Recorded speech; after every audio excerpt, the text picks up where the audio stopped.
সুন্দরবন ভ্রমণের সবচেয়ে অ্যাডভেঞ্চারাস এবং ইমোশনাল দিন। কখনো বিশাল বনের ভেতর দিয়ে হাঁটা, আবার কখনো প্রচণ্ড বৃষ্টিতে সমুদ্রের মাঝখানে ভাসা। আজ আমরা যাব জামতলা সি বিচ থেকে শুরু করে একদম শেষ সীমানা ডিমের চর পর্যন্ত। সাথে থাকবে কুচিখালির অ্যাডভেঞ্চার এবং গরম জলের বিস্ময়। বিপ্লবস ট্রাভেল ডায়েরির সাথে সুন্দরবন ট্যুরের এই ফাইনাল এপিসোডে আপনাদের সবাইকে স্বাগতম। সুন্দরবনের সবচেয়ে নিরিবিলি সুন্দর সৈকত হলো এই জামতলা। জামতলা মূলত সুন্দরবনের কটকা পর্যটন কেন্দ্রের খুব কাছে অবস্থিত। মোংলা বন্দর থেকে পর্যটকবাহী লঞ্চ বা ট্রলারে করে কটকা গিয়ে সেখান থেকে জামতলা যাওয়া যায়। জামতলা সি বিচকে বলা হয় বাংলাদেশের সবচেয়ে পরিচ্ছন্ন ও নির্জন বিচগুলোর একটি। অনেকে একে বাদামতলা সৈকত নামেও চিনেন। এখানে অন্যান্য পর্যটন কেন্দ্রের মতো ভিড় থাকে না বলে প্রকৃতির আসল রূপ উপভোগ করা যায়। এখানে প্রায়ই হরিণের পাল দেখা যায়, এমনকি অনেক সময় সৈকতে বাঘের পায়ের ছাপ বা ভাগ্য ভালো থাকলে দূর থেকে রয়্যাল বেঙ্গল টাইগারও দেখা যেতে পারে। জামতলা ওয়াচ টাওয়ার, এই টাওয়ারটি জামতলার প্রধান আকর্ষণ। এখান থেকে সুন্দরবনের বিশাল বনাঞ্চল এবং বন্যপ্রাণী পর্যবেক্ষণ করা যায়। টাওয়ারের ওপর থেকে নিচের খোলা ঘাস জমিতে হরিণ এবং অন্যান্য প্রাণীর আনাগোনা স্পষ্ট দেখা যায়। কটকা থেকে প্রায় ৩ কিলোমিটার বনের ভেতর দিয়ে ট্রেকিং করে এখানে পৌঁছাতে হয়। ভাই ওটা কি বাতাসের শব্দ? ওটা কি বাতাসের শব্দ না সমুদ্রের গর্জন? ও,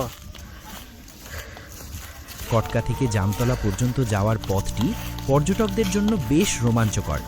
এই পথ দিয়ে যাওয়ার সময় সুন্দরী, গেওয়া ও কেওড়া গাছের ঘন বন আর বন্য পরিবেশের মধ্য দিয়ে হাঁটতে হয়। এখানে ২০০৭ সালের প্রলয়াঙ্করী ঘূর্ণিঝড় সিডরের ধ্বংসাবশেষ এর কিছু চিহ্ন এখনও লক্ষ্য করা যায়, যা বনের টিকে থাকার লড়াইকে মনে করিয়ে দেয়। এখানকার বিশাল ঢেউ আর পাখির কলকাকলি নিমিষেই মন ভালো করে দেয়। জামতলা ভ্রমণে যাওয়ার জন্য নভেম্বর থেকে ফেব্রুয়ারি মাস সবচেয়ে উপযুক্ত সময়। বনের ভেতরে হাঁটার সময় সব সময় সাথে অভিজ্ঞ গাইড রাখা জরুরি।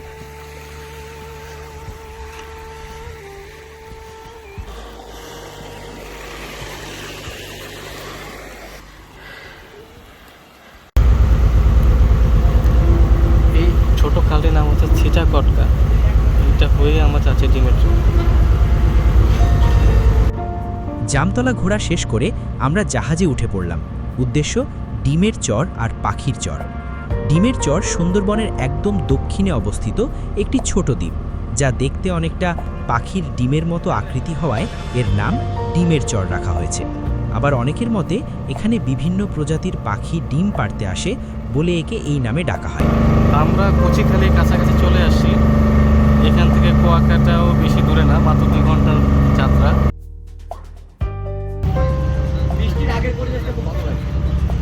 হ্যাঁ, বৃষ্টি কি হইব? কত নাম্বার সিগনাল দিয়েছে? 4 নাম্বার। এখানে প্রায়ই হরিণের পাল দেখা যায়। এছাড়া ভাগ্য ভালো থাকলে রয়্যাল বেঙ্গল টাইগার, বাঘের পায়ের ছাপ এবং প্রচুর লাল কাঁকড়ার দেখা মিলতে পারে।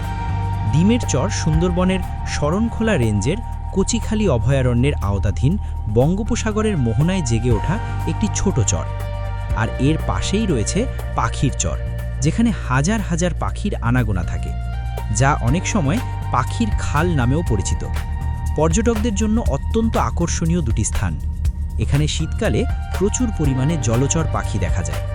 মূলত পাখির কিচিরমিচির এবং তাদের বিচরণ দেখার জন্যই পর্যটকরা এখানে যান। এই এলাকাটি বনের গহীনে হওয়ায় এখানে শান্ত পরিবেশে বিভিন্ন বিরল প্রজাতির পাখি, যেমন মাছরাঙা, মাস্কেট ফিনফুট বা প্যারা পাখি ইত্যাদির দেখা পাওয়ার সম্ভাবনা থাকে। এটাই বলতে গেলে সুন্দরবনের শেষ সীমানা। এরপর শুধুই বিশাল সমুদ্র। দুঃখের বিষয় হলো প্রচণ্ড বৃষ্টির কারণে ক্যামেরা বের করে এই জায়গাগুলোর খুব বেশি ভিডিও নেওয়া সম্ভব হয়নি। এখন আমরা গোসল করতে যাব ডিমের চর।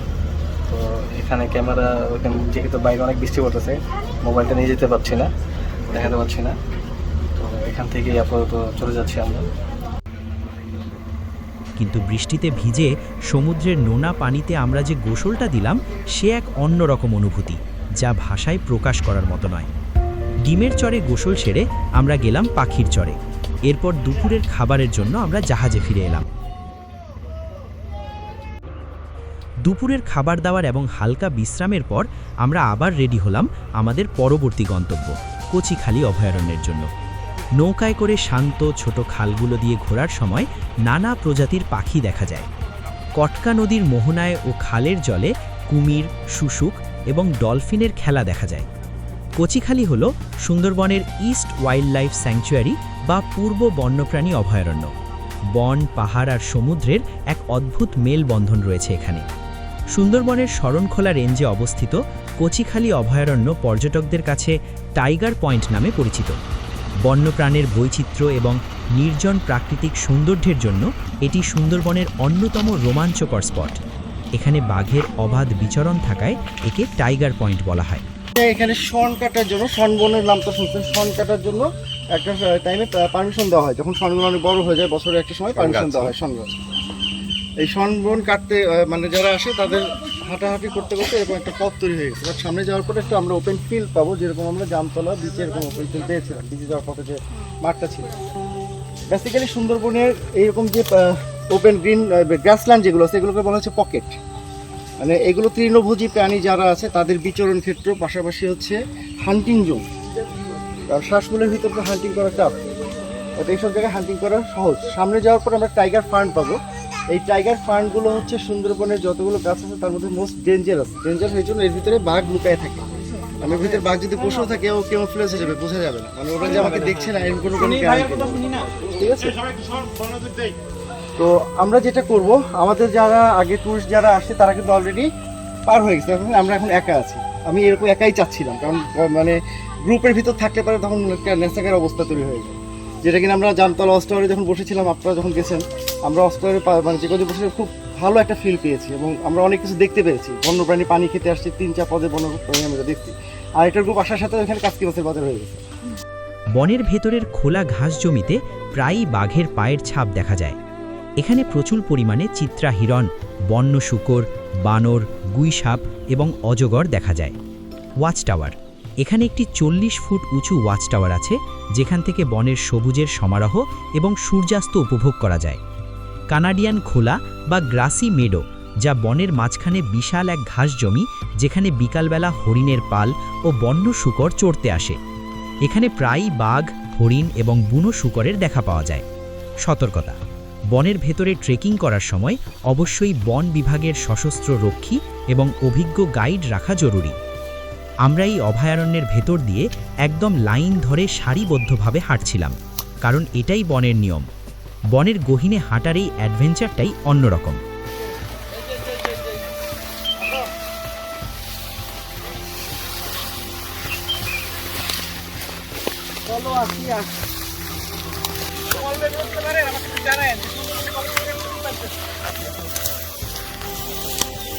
সবাই নীরবে আছি।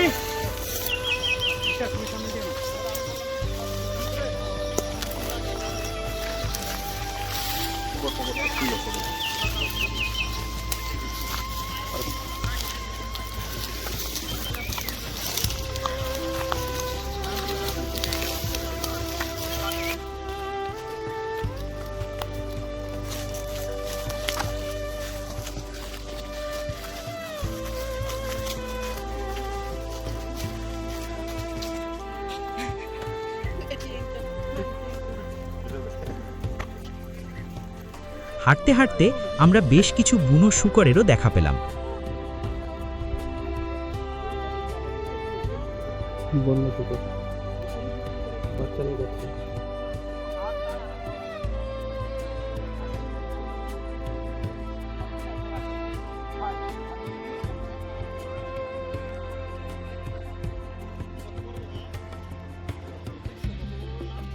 কচিখালি ঘুরতেই আমাদের প্রায় সন্ধ্যা হয়ে গেল।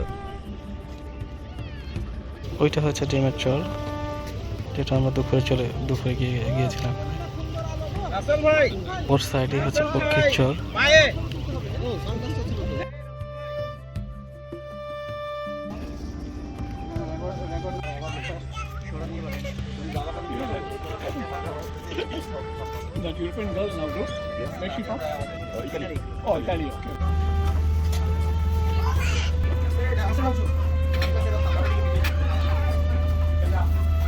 রাতে আমাদের জাহাজ খুলনার উদ্দেশ্যে রওনা দিল। পরদিন সকালে খুলনা পৌঁছানোর আগেই আমরা ঘুরে দেখলাম আমাদের এই ট্যুরের শেষ স্পট করমজল। সুন্দরবনের চাঁদপাই রেঞ্জের অধীনে পশুর নদীর তীরে অবস্থিত করমজল হল বনের সবচেয়ে প্রবেশযোগ্য এবং জনপ্রিয় পর্যটন কেন্দ্র। মোংলা বন্দর থেকে মাত্র ৮ কিলোমিটার দূরে অবস্থিত এই কেন্দ্রটি মূলত একদিনে সুন্দরবন ভ্রমণের স্বাদ পেতে চাওয়া পর্যটকদের জন্য আদর্শ। এটি বাংলাদেশের একমাত্র সরকারি নোনা পানির কুমির প্রজনন কেন্দ্র।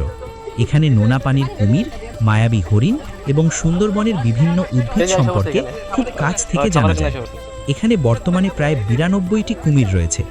এছাড়া এখানে বিলুপ্ত প্রায় বাটাগুর বাস্কা প্রজাতির কচ্ছপ এবং হরিণ প্রজনন কেন্দ্র রয়েছে।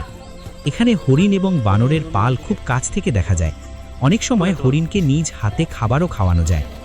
করমজলে প্রবেশের জন্য কোনো পূর্বানুমতির প্রয়োজন নেই, সরাসরি টিকিট কেটে প্রবেশ করা যায়। করমজল ভ্রমণের সময় বানর থেকে সাবধান থাকা জরুরি, কারণ তারা পর্যটকদের ব্যাগ বা খাবার নিয়ে বিরক্ত করতে পারে।